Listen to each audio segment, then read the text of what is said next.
So March was honestly a pretty meh reading month.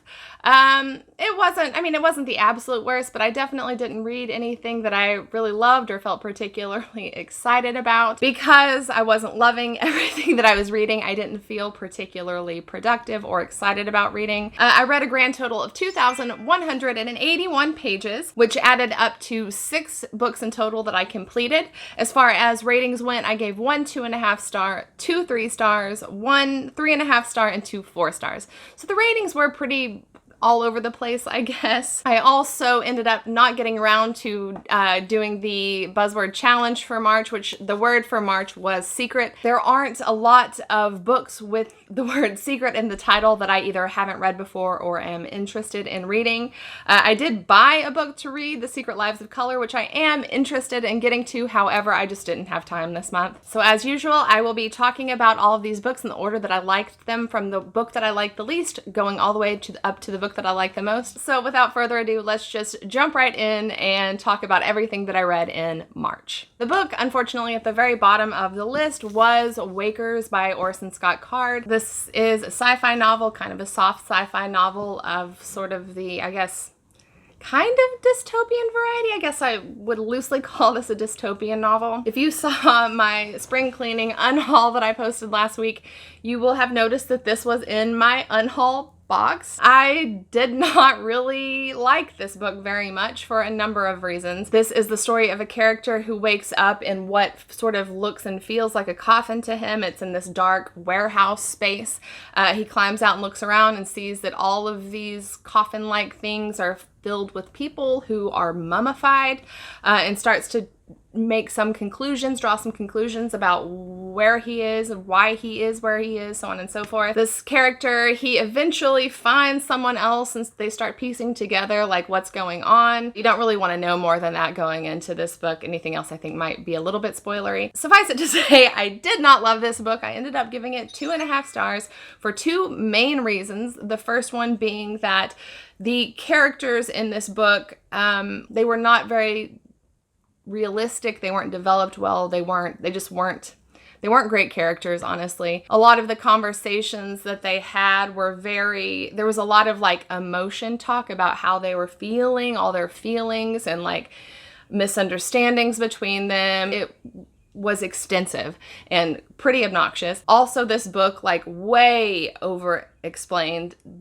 the science of what was going on. So much so, in fact, that it was like kind of, as a reader, being treated like, I felt like I was kind of being treated like an idiot, and I just couldn't put 2 and 2 together. It was just way over explained. I don't know. It doesn't have the greatest rating, so I don't think I'm the only one who didn't really like it.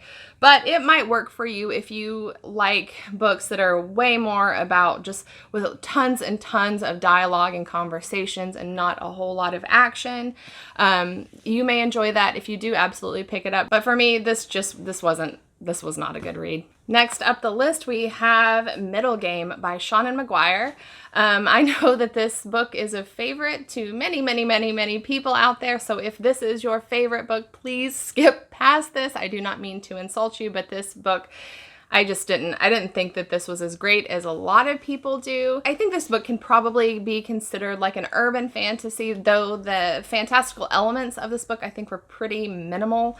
And I don't know if I'm going to be able to describe the plot of this book very well because, quite frankly, I didn't really understand it. In a nutshell, this book follows 2 characters that are identical twins, Roger and Dodger, and they have these sort of almost, I guess, kind of supernatural abilities. These twins were created by this, I guess, kind of powerful being. I don't know. I don't really understand the characters in this book that have power. I don't understand what that power is or where it comes from. This book also is supposed to have something to do with them, Roger and Dodger, ascending to almost like godlike status or something. There are certain aspects of this book that I found interesting, like Roger and Dodger, kind of their coming of age story, like as children and young adults and then eventually adults, like them growing up. I thought that was all really interesting in the way that I just sort of generally find coming of age stories interesting,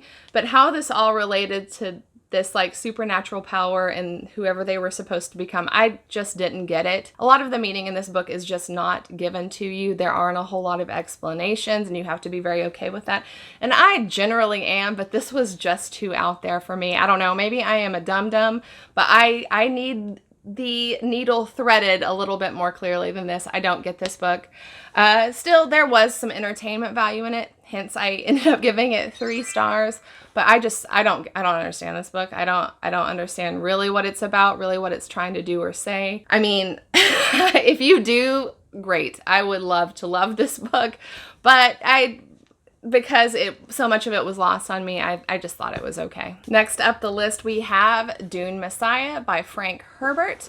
This is the second book in the Dune series. I read Dune, I think it's been about maybe a year and a half ago. Really, really enjoyed it.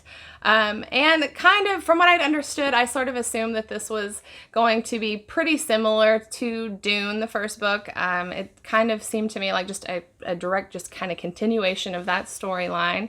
But for me, it wasn't. It was actually quite different from the first book.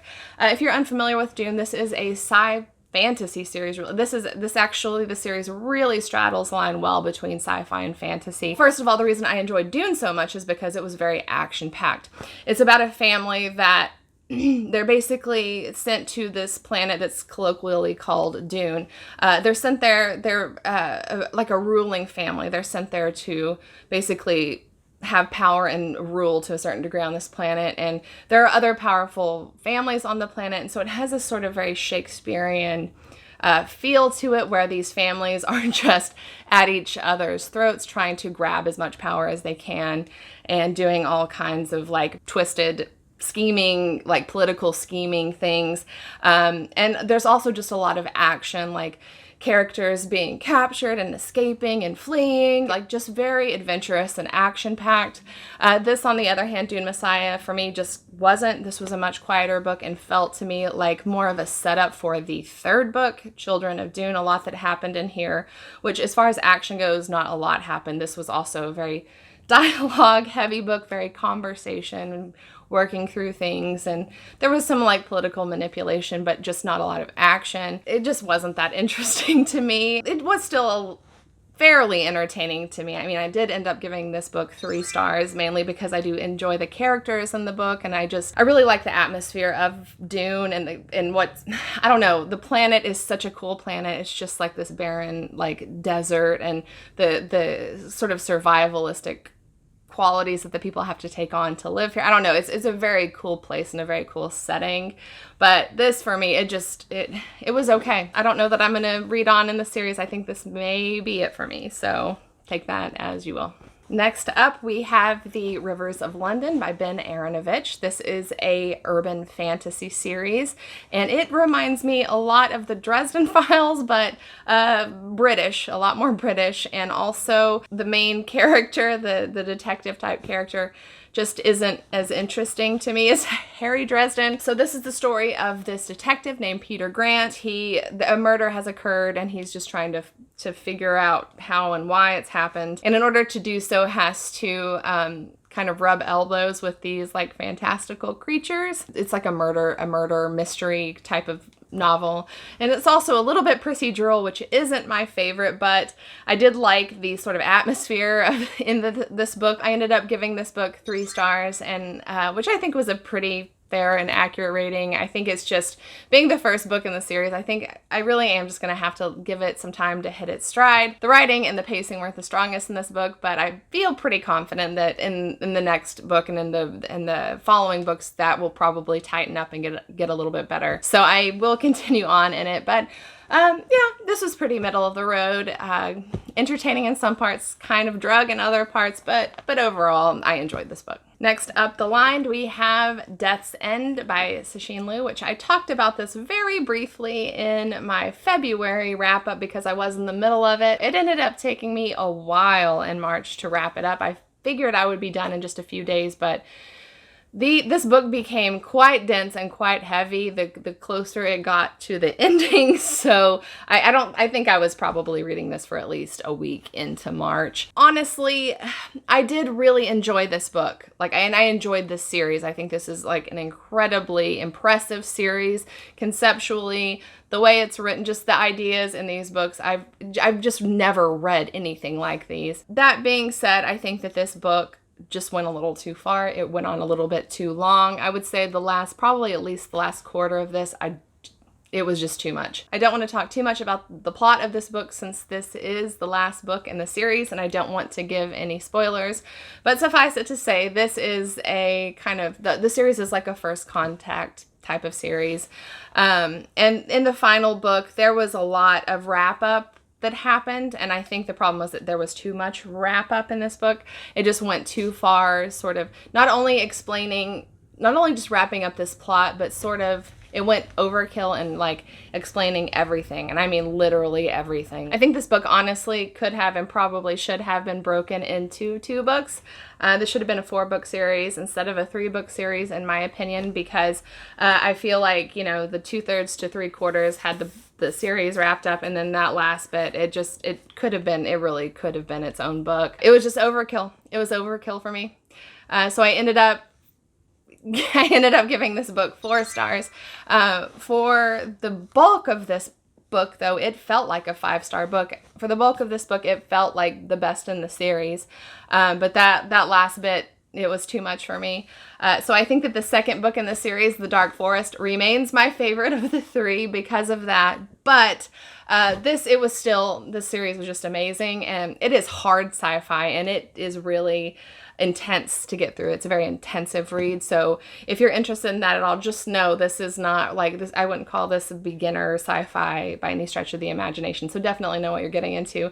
But if you like hard sci-fi and you like first contact stories and you really want to try something that is unlike any sci-fi, any first contact stories that you've ever read before, I would absolutely recommend that you pick up the first in this series, The 3-Body Problem. All right, and last up, we have the book that I liked the best of everything that I read in March, and it was The Ghosts of Heaven by Marcus Sedgwick. This, I think, is kind of hard to classify as far as genre goes. Probably the most accurate categorization for this book would just be literary fiction. This is comprised of 4 different stories. The first one is in a prehistoric setting. The second one is set in kind of like a puritanical setting. Think like Salem witch trials type of setting. The third is in a mental institute right around the turn of the century, and the final story is set on a ship in outer space.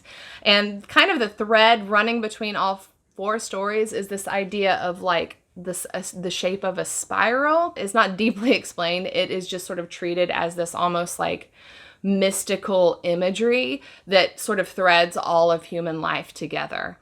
I probably would have preferred a little bit more explanation. The author is clearly sort of extrapolating some meaning from the shape. Nonetheless, even though it wasn't greatly explained, the stories themselves I found to be very interesting. I did like this, and though I don't think I fully got it, it still felt very meaningful. It was very entertaining and very much unlike anything I'd ever read before. I ended up giving this 4 stars because I did enjoy it so much. The main reason that I didn't give it the full 5 stars was because, like I said, I didn't completely understand it, and that sort of detracted from my overall enjoyment, I guess. Nonetheless, I really like this book. I really like the way this book was written. I really, really enjoyed it. So yeah, this was such a random purchase for me too. Just a book that I found on Book Outlet, and I was intrigued by the cover. So I feel like this was a very successful purchase, and I really like this book, and I could see myself reading it again. So I would definitely recommend it. If any of that sounds interesting to you, I would definitely recommend that you give this one a shot. All right, so I think that is going to be it for me today. These are all of the books that I read in the month of March. I would be very curious to know if you have read any of these and what you thought about them. So I hope that you will talk to me about it in the comments down below. Also, if you read anything particularly interesting in March, I would absolutely love to hear about it down in the comments. I am always looking for my next great book recommendation. If you enjoyed this video, I hope that you will like it and possibly subscribe, and I will see you next time. Bye.